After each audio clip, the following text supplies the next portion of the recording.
A las 02:17 de la madrugada del 23 de febrero de 1944, mientras una neblina inglesa se arrastraba pesadamente sobre los campos helados de Cambridgeshire, el sargento técnico Arthur Mallory ajustaba en silencio los diales de un transmisor improvisado dentro de un cobertizo que oficialmente no existía en los mapas de la RAF. El viento golpeaba las chapas metálicas del refugio, el generador vibraba en un zumbido grave, y la lámpara de filamento temblaba como si también ella temiera ser descubierta. En ese instante, Mallory estaba a pocos segundos de enviar una señal que, si funcionaba, confundiría a 80 bombarderos alemanes en pleno vuelo. Si fallaba, el eco de su error podría costar centenas de vidas. El reloj marcaba 02:17 y la operación Dovetail, un proyecto tan secreto que apenas media docena de hombres conocían los detalles, estaba a punto de comenzar. Mallory no era piloto, ni espía, ni oficial condecorado. Era un electricista de Essex convertido en especialista de guerra electrónica, un d'aquellos hombres que trabajaban entre sombras, cables, frecuencias y silencios, los que rara vez aparecían en los libros de historia pero que manipulaban el aire mismo donde la guerra se libraba. Su misión aquella noche era tan absurda como brillante: insertar una señal falsa en la red de radionavegación alemana y desviar un grupo entero de bombarderos antes de que alcanzaran sus objetivos reales en Liverpool. No había margen para errores ni segunda oportunidad. El cielo estaba demasiado lleno de fuego como para permitir improvisaciones, y sin embargo, él estaba a punto de improvisar. Meses antes, los británicos ya conocían el sistema alemán Nike Bane, un método de navegación que guiaba a los bombarderos hacia sus blancos mediante haces de radio cruzados. El problema era que la Luftwaffe había fortalecido sus contramedidas y añadido frecuencias secundarias para evitar interferencias británicas. Los jamming tradicionales funcionaban, pero ya no eran suficientes. Se necesitaba algo más sutil, algo que imitara la señal alemana con tanta precisión que los pilotos no pudieran distinguir la auténtica de la impostura. Ese fue el punto donde Mallory, con su mente obsesionada por cada oscilación y cada pulso de frecuencia, entró en escena. Antes de que se le asignara a Dovetail, había servido en una unidad de mantenimiento de radares costeros, reparando antenas destrozadas por la sal, el viento y la guerra. Allí conoció a hombres que regresaban de vuelos nocturnos con el rostro envuelto en hollín y ojos vacíos. Uno de ellos, el piloto Charles Finn Godfrey, había muerto en un bombardeo nocturno apenas 2 semanas antes. Mallory nunca olvidó la conversación que tuvieron la última vez que se vieron. Godfrey le dijo que lo que más le aterraba no era la flak ni los cazas enemigos, sino la sensación de estar ciego en el aire, confiando en una aguja que podía fallar por un simple ruido eléctrico. Ese comentario quedó clavado en Mallory como una herida íntima, y se transformó en la obsesión silenciosa que ahora guiaba sus manos. Aquel 23 de febrero, la RAF sabía que 80 Heinkel G-111 despegarían desde bases en el norte de Francia con dirección a Liverpool. La inteligencia había interceptado fragmentos de su ruta aproximada. Sin embargo, la noche estaba demasiado nublada para interceptadores, y el radar inglés, saturado por interferencias, no podía garantizar una defensa adecuada. Era imposible derribar tantos bombarderos antes de que llegaran al objetivo. Lo único viable era desviarlos, una idea que sonaba casi tan desesperada como audaz. El transmisor frente a Mallory no era un aparato reglamentario. Era una mezcla de piezas canibalizadas de equipos de radar descartados, bobinas improvisadas y un oscilador que él mismo había calibrado durante noches enteras, trabajando en silencio mientras afuera los motores Merlin rugían desde la base aérea cercana. Su modificación esencial consistía en replicar, con una precisión obsesiva, la modulación de tono del sistema Nike Bane alemán, pero desplazada apenas unos grados hacia el interior del país. Si los bombarderos seguían la señal falsa, volarían convencidos de que estaban alineados con el corredor correcto, cuando en realidad se adentrarían hacia un sector rural sin importancia estratégica. Para que el plan funcionara, la señal debía ser idéntica a la alemana, con el mismo ritmo de pulsos, la misma cadencia eléctrica e incluso las mismas imperfecciones. Mallory había estudiado grabaciones interceptadas, analizado patrones y reconstruido cada microsegundo de la onda. Sabía que si su señal difería apenas un 0.2%, los operadores alemanes la notarían. Y si eso ocurría, los 80 bombarderos regresarían al rumbo correcto, dejando inútil todo el esfuerzo. Por eso, él había trabajado casi hasta la extenuación, con manos temblorosas y el rostro hundido en sombras, ajustando los valores hasta que la imitación fuera tan perfecta que rozaba lo siniestro. La idea de emitir una señal falsa no era nueva. Lo que hacía distinta la operación Dovetail era la escala y el momento. Para desviar un solo avión, bastaba con un pulso fuerte. Para desviar una formación entera, se necesitaba sincronizar la emisión con la triangulación alemana, entrar justo en el intervalo entre los haces y sostener la mentira durante los minutos exactos en que los bombarderos ajustaban sus rumbos finales. Era una danza eléctrica mortal, una coreografía invisible sobre la negrura del cielo. A las 02:19, Mallory respiró hondo y activó el modulador. Los instrumentos vibraron con un sonido tenso, casi metálico. Un leve olor a ozono llenó el cobertizo. Entonces, lentamente, la señal falsa se elevó en el aire, extendiéndose como una sombra electromagnética sobre el canal, invisible pero letalmente precisa. En ese momento, 80 bombarderos G-111 avanzaban en formación cerrada, confiando plenamente en los haces de radio que les indicaban dónde virar, cuándo descender y cuándo preparar la lluvia de explosivos. Mallory cerró los ojos unos segundos y pensó en Godfrey, en los pilotos que nunca regresaron, en los pueblos ingleses que ardían bajo bombardeos que parecían interminables, y pensó también en algo que nunca dijo en voz alta, que él, un sargento técnico sin rango, estaba a punto de manipular la percepción de todo un escuadrón enemigo, que el destino de cientos de personas descansaba en la fidelidad de una señal que no debía existir. Cuando abrió los ojos, algo en su mirada se había endurecido. A las 02:21, el operador de inteligencia en la base cercana informó por línea segura: los bombarderos están alineando rumbo. Si tu señal es buena, cambiarán de curso en 30 segundos. Mallory no respondió. Solo mantuvo su mano sobre el dial principal, sintiendo cómo la vibración del aparato se mezclaba con los latidos de su propio corazón. En aquel cobertizo perdido en la oscuridad inglesa, la guerra electrónica se reducía a un hombre, un transmisor y una mentira perfectamente calculada que estaba a punto de reescribir una noche entera de la Segunda Guerra Mundial. Cuando la señal comenzó a propagarse más allá del cobertizo, deslizándose sobre la noche como una aguja invisible atravesando la neblina, Mallory no escuchó nada distinto en el aire, pero sabía que, a cientos de kilómetros al este, los operadores alemanes en los Heinkel empezaban a sentirlo. La magia oscura de la guerra electrónica no hacía ruido, no dejaba rastro, y justo por eso era tan peligrosa. No anunciaba su presencia con sirenas ni destellos, simplemente se incrustaba en la mente del enemigo a través de sus instrumentos. Para los pilotos alemanes aquella noche, la señal falsa sería indistinguible del pulso familiar que guiaba sus rutas de bombardeo desde los primeros años de la Blitz. Era el tipo de truco psicológico que los británicos perfeccionaron silenciosamente. No te obligaban a cometer un error, te permitían creer que tú mismo estabas haciendo lo correcto. Pero para entender cómo Mallory llegó a ese punto, a sostener entre las manos la llave invisible que doblaría toda una formación enemiga, es necesario retroceder a los meses previos, cuando la RAF y el Ministerio del Aire enfrentaban un problema que parecía no tener solución simple.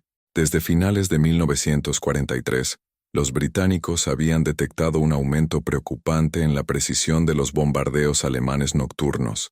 Ciudades como Coventry, Norwich y Plymouth habían sido alcanzadas con exactitud inquietante, aun cuando el clima era pésimo y los interceptores ingleses apenas conseguían acercarse. Los informes de inteligencia señalaban que los alemanes habían ajustado sus aparatos LOSA y sus haces Knickbein con mayor potencia y redundancia. Cada intento británico de interferir se encontraba con nuevas frecuencias, nuevas modulaciones y una disciplina electrónica inflexible. Lo que antes era un simple juego de ruido contra señal, se había convertido en una batalla cerebral entre ingenieros ocultos del otro lado del canal. Fue durante ese periodo que Mallory, entonces asignado a la estación de radar Ventnor, comenzó a recopilar cientos de horas de patrones de señal alemanes. No era su función oficial, su rango no lo autorizaba, Pero las horas muertas entre las tormentas y las reparaciones le daban espacio para estudiar. En un cuaderno manchado de aceite, dibujaba ondas, curvas y fragmentos de código Morse, buscando coherencia en el caos. Una noche particularmente violenta, mientras un vendaval amenazaba con arrancar el techo del puesto de observación, Mallory identificó algo que muchos pasaban por alto.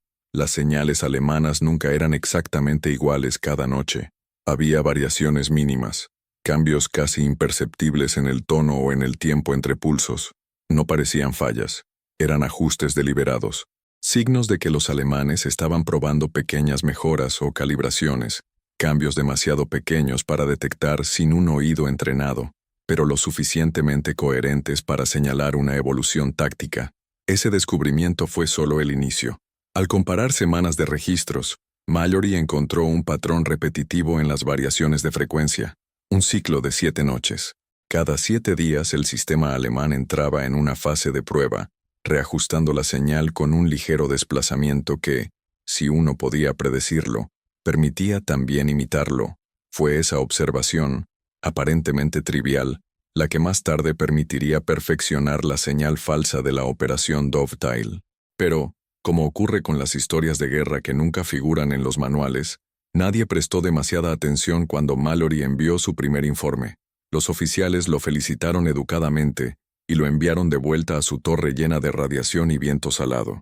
El peso emocional del fracaso comenzó a acumularse en esas mismas semanas, no porque Mallory creyera que sus hallazgos serían ignorados para siempre, sino porque hombres reales seguían pagando, o preso. A mediados de diciembre, un escuadrón británico regresó de una misión nocturna sin 3 de sus bombarderos Halifax. El parte oficial decía que se perdieron en la neblina y se desviaron de la senda segura, pero Mallory revisó las transcripciones y supo que aquello no era cierto. Los pilotos habían seguido los marcadores de radio británicos correctamente, hasta que un eco extraño los empujó a pocos grados fuera del rumbo. Era el mismo tipo de interferencia que Mallory había identificado anteriormente, solo que ahora, ejecutada con precisión mortal por los alemanes. El piloto del tercer Halifax perdido era un joven llamado Rupert Wallace, apenas 23 años, oriundo de Brighton. Mallory había conversado con él 2 veces, en el hangar, mientras Wallace describía el sonido que más temía, el silencio profundo del cielo cuando el avión quedaba totalmente a merced de los instrumentos. «A veces pienso que no soy yo quien pilota», le dijo una noche, «sino aquella aguja estúpida que siempre parece moverse un poco cuando no debería». 2 semanas después, encontraron los restos del Halifax en un campo galés, envueltos en un cráter ennegrecido. Rupert había muerto sin entender que no fue un error suyo, sino la sombra calculada de una señal extranjera la que lo condujo a la muerte. Ese caso selló en Mallory una convicción feroz.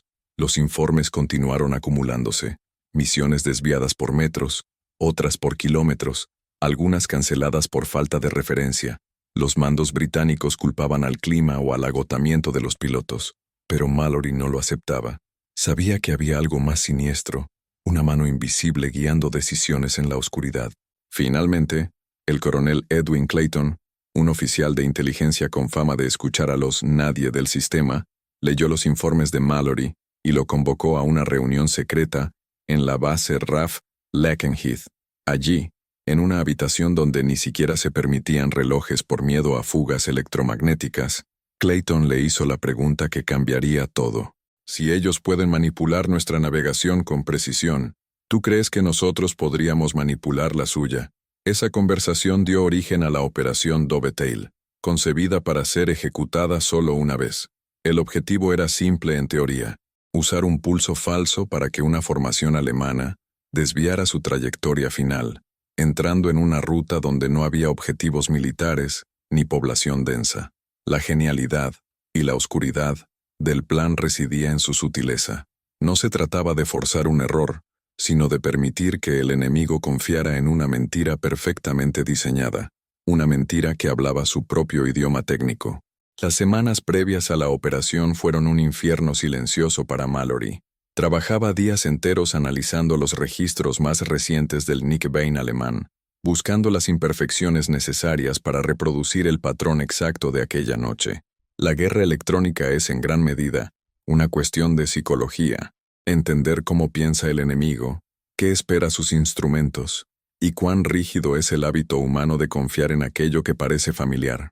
Mallory sabía que los pilotos alemanes, al ver la oscilación correcta en sus indicadores, no dudarían, y esa confianza sería su ruina. Pero el verdadero obstáculo no estaba en la ingeniería, estaba en la burocracia británica. El manual prohibía estrictamente el uso de transmisores no homologados, temiendo interferencias con los propios radares ingleses. Además, emitir una señal tan potente sin autorización podía traer consecuencias diplomáticas, especialmente si los alemanes la rastreaban hasta territorio británico. Clayton, consciente del riesgo, instruyó a Mallory para construir el transmisor de manera clandestina, en un cobertizo fuera de los registros oficiales, alimentado por generadores aislados.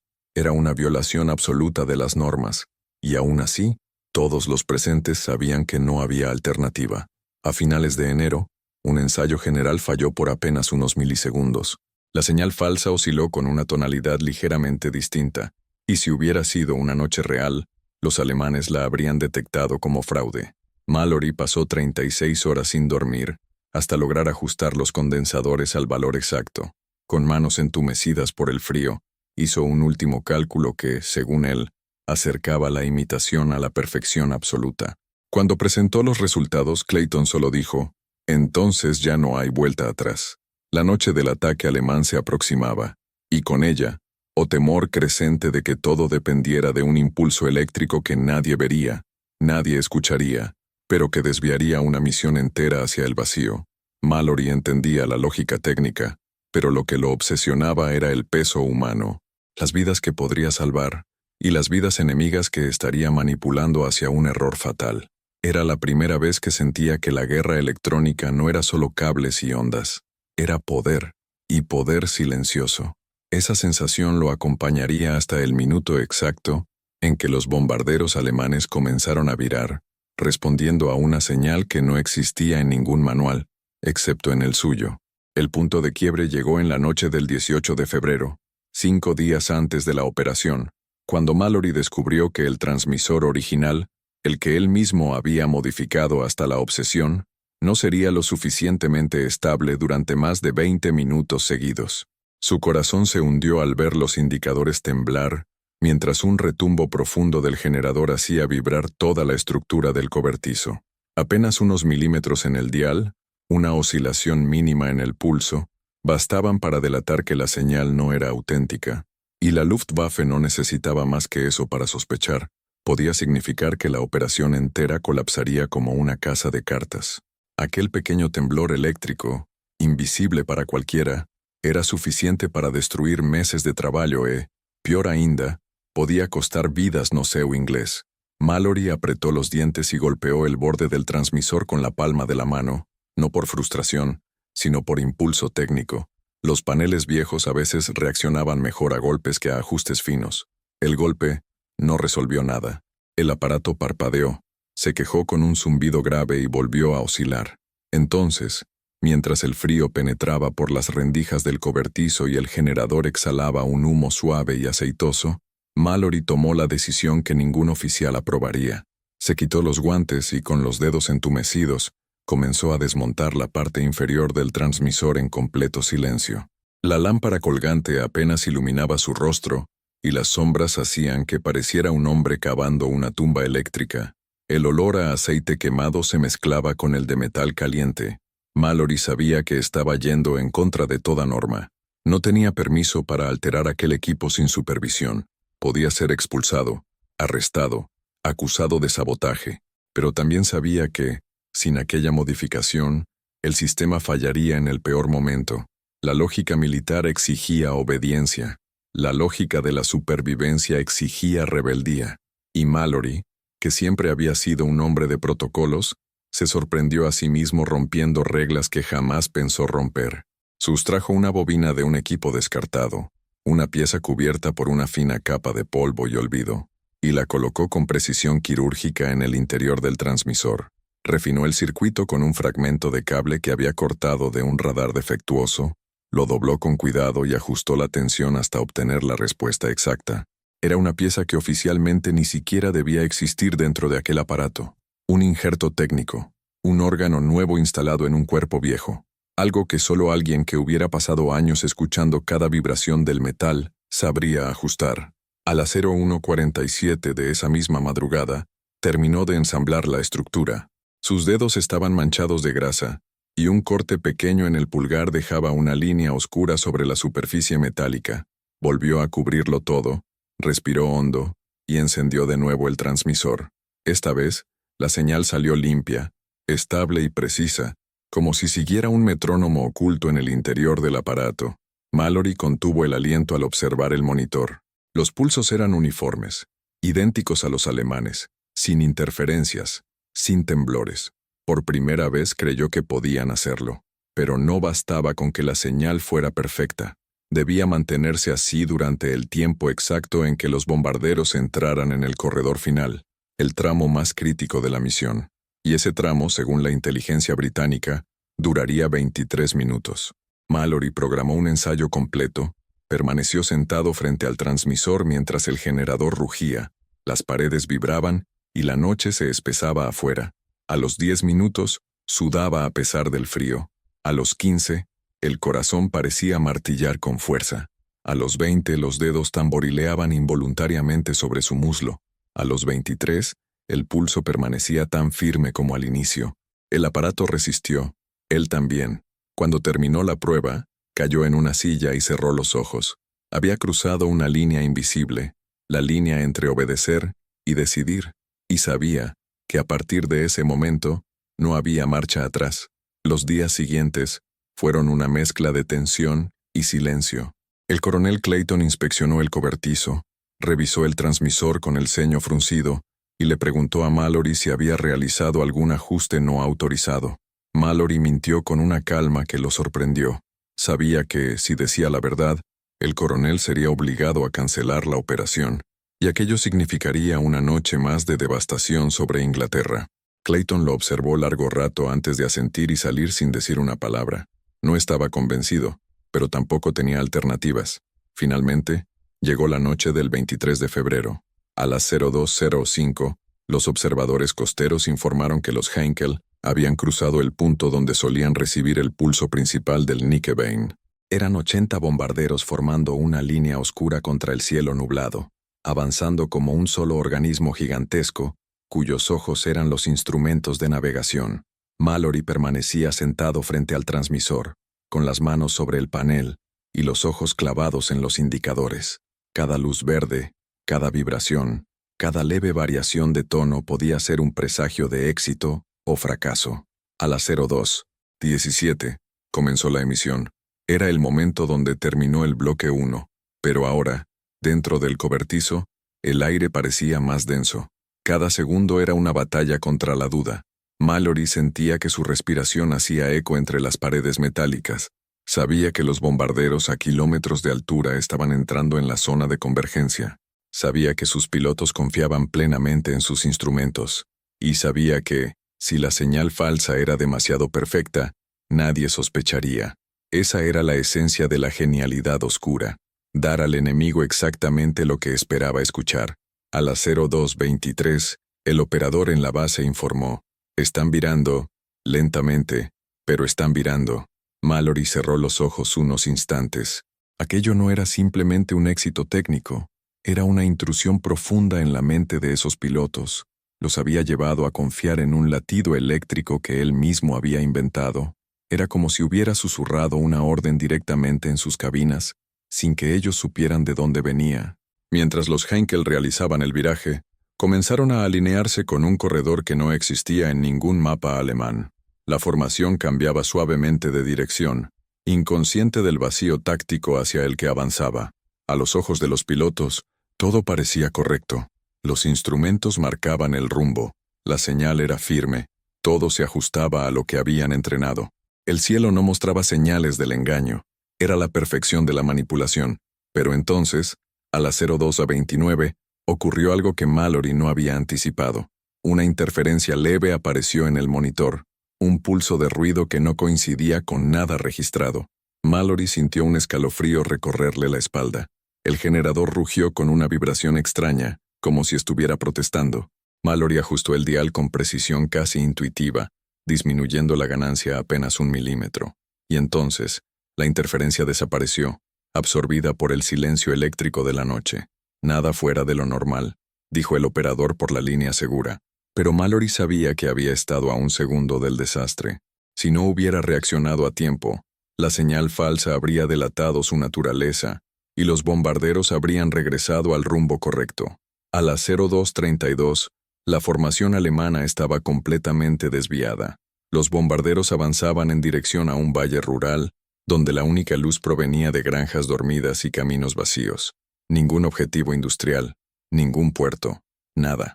Mallory había torcido la voluntad de 80 aviones enemigos con una mentira invisible sostenida sobre un cable de cobre y un acto de desobediencia.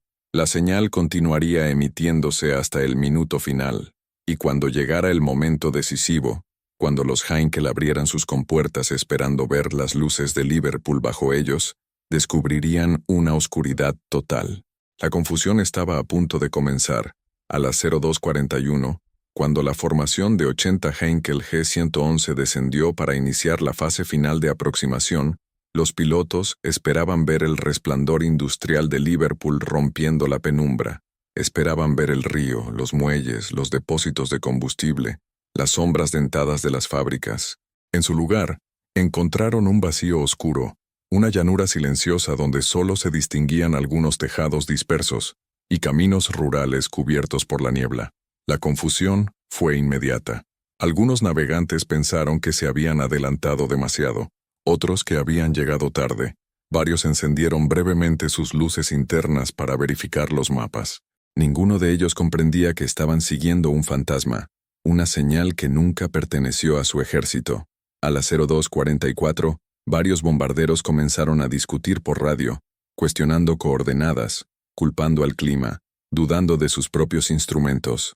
El comandante de la formación ordenó mantener el rumbo durante unos minutos más, pero la tensión crecía, y se hacía evidente que algo estaba terriblemente mal. Mallory, desde su cobertizo inglés, no escuchaba las voces, pero podía imaginarlas. Sabía que aquellos hombres, entrenados para confiar en la precisión matemática del Knickebane, estaban ahora flotando sobre un lugar que no tenía ningún sentido estratégico. Cuando las primeras bombas cayeron, lo hicieron en un terreno vacío, reventando en campos embarrados donde solo pastaban ovejas. La explosión iluminó por un instante las colinas, revelando la magnitud del error. Aquello no era Liverpool, aquello ni siquiera era un pueblo relevante. Era un punto en el mapa donde el enemigo jamás habría tenido razones para estar.